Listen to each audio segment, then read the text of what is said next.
Hi there, how's it going? So this is the entrance to the Sivananda Ashram here in Rishikesh, India, on the Ganges River. That is the Ganges right out there. That is the main road on the west bank of the Ganges that is going south down to the town of Rishikesh itself, as well as to Haridwar, and then north up the Ganges River up into the Himalaya Mountains. And right through there, a little hard to see, but if you're wondering how to find this particular ashram, that is the Ramjula Bridge, and so it is just right next to the end of the Ramjula Bridge there. And so in this video that I'm going to give a little tour of the ashram, just walking around here. I'm not staying here at this time. However, I did stay here before. I visited here twice and did a retreat. It was the same retreat, but 2 different years. The first time was in 2007. The second time was in 2010. And I came here for a Christmas to New Year's retreat. And so the retreat started on December 24th, New Year's Eve, and went to January 1st. So it was 10 days. And I stayed here at the ashram, lived here, and participated in a variety of different events that went on in the course of the retreat. So this particular retreat was sort of geared towards Westerners. That's one reason it started on December 24th, because it kind of incorporated in both Hindu principles and teachings as well as Christian. So there were like Christmas carols and teachings about Jesus and the Bible and stuff, and also Hinduism and yoga and meditation. I found out about that retreat very randomly, just ended up talking to somebody who mentioned that it was happening and decided, okay, let's go for a proper yoga meditation experience in an ashram. And it was really cool, except for the early hours was really not my thing. The early morning chanting started at 5 in the morning, and so you had to get up at 4:15 or whatever, and then breakfast was after that. But it was a schedule of various events that started with meditation and chanting, and then breakfast, and then a mix of yoga and Hindu teachings talking about, the spiritual path and Hinduism and Christianity. And then you had your afternoons free, which was great, because then you could just go out and explore Rishikesh and sort of wander around and have some of your own time. And then you would come back and there would be more teachings and yoga and stuff in the late afternoon and the evening. So this is the main hall, which unfortunately is closed right now.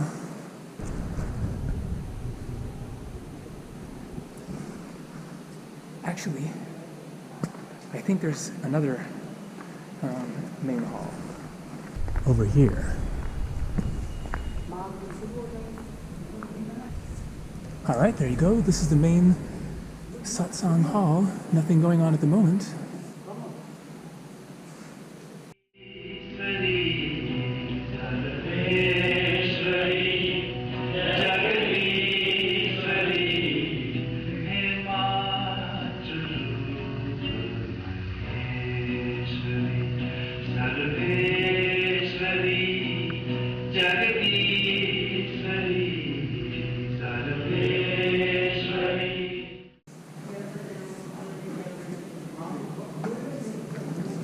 But they have regular events. They like evening satsang and morning satsang every day. The Divine Life Society. Serve, love, meditate, realize. And so this is Swami Chidananda, who started the ashram in the early 20th century, and he is kind of one of the people that really made Rishikesh what it is today, as far as bringing yoga and meditation and people coming from other places to come here and learn Hindu teachings. And so I think these are all just rooms where guests can stay. Mansarovar. Mansarovar Lake is next to Mount Kailash, the holy Mount Kailash in Tibet, which is a Hindu spiritual destination, even though it isn't in India. So I'm going to walk up to the area where I stayed. There are some other accommodations out here. Go check it out and show a few other things along the way. Pop over here first. And so People have asked me, what is my personal religious persuasion?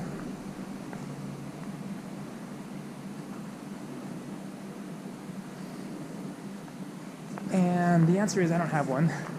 I don't, subscribe to any religion, Hinduism or whatever, even though I like wearing these Hindu god t-shirts. Partly just because I think they're cool looking, partly because I like India, and also because I have actually practiced yoga and meditation throughout the years, very sporadically, not much lately, but I practiced yoga with a instructor back like 25 years ago when I was living in Oregon. And so I actually know yoga, and I can, do it on my own, but I just don't really get around to doing it regularly at all, like randomly, like just if it, kind of works into my plans.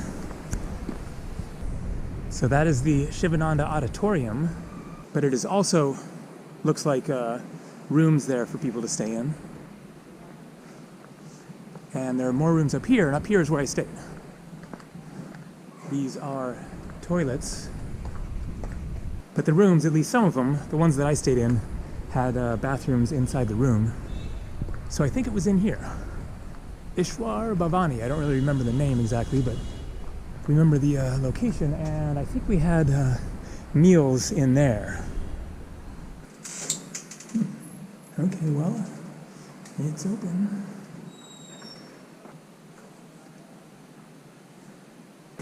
Pretty sure it was this room right here.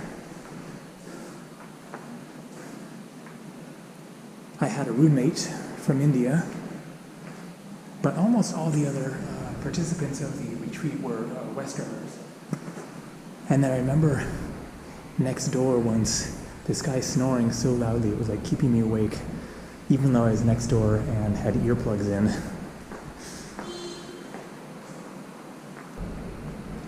So there are different events going on here at the ashram, different like retreats and gatherings and whatnot. And they have sort of different focuses and stuff. As I mentioned, then the one that I went to was kind of more geared towards foreigners, but you can check their website. They're called the Divine Life Society, and see what's going on. If you want to stay here, I'm pretty sure you can stay here like as a personal retreat experience, not necessarily for a specific event that is going on, but just to experience ashram life. You can live here and eat here and experience their daily rituals. As for the price, then Sivananda Ashram operates on a completely donation basis. All of their funds come in from donations from the people that are staying here and people who just want to support the ashram. And so for the retreats that I attended here, then I just paid what I chose. It was just completely up to me to decide. Down at the bottom of the hill is a place that you go to make your donation, and it is completely anonymous, and you just pay whatever you can afford, whatever makes sense to you, whatever you choose to give, and they manage to support this place purely on that basis. So pretty awesome. Certainly not all of the ashrams in Rishikesh or in India in general operate on a donation basis, so it will depend from one to the next, but that is how they manage to make things work here.